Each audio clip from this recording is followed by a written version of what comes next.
Have you ever wondered what happens when the ground simply cannot soak up any more water during a heavy rain?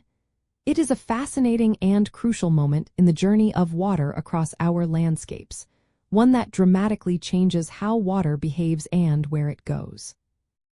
Saturated soil runoff begins when the soil profile becomes completely filled with water.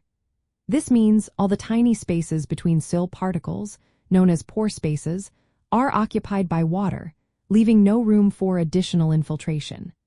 At this point, any further precipitation or incoming water cannot be absorbed and is forced to flow horizontally over the land surface. The primary mechanism behind the initiation of saturated soil runoff is the soil reaching its maximum water-holding capacity.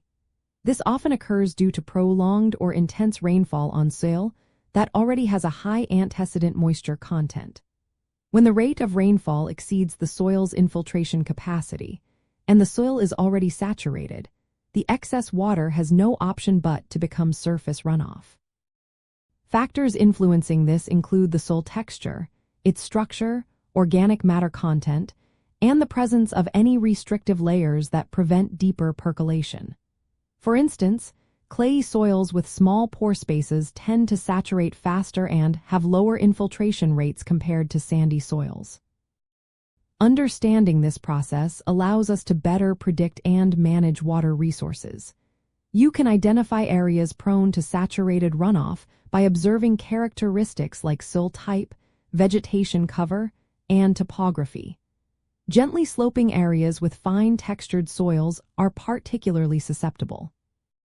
In urban settings, recognizing these conditions can inform effective stormwater management strategies, such as implementing rain gardens or permeable pavements, which are designed to increase local infiltration capacity and reduce surface flow. It is important to distinguish between two main types of runoff generation. While saturated overland flow occurs when the soil is completely full, another common mechanism is known as Horton overland flow, which happens when rainfall intensity simply exceeds the infiltration rate, even if the soil is not yet fully saturated. However, in many natural environments, saturation overland flow is a dominant process, particularly in humid regions and areas with shallow water tables.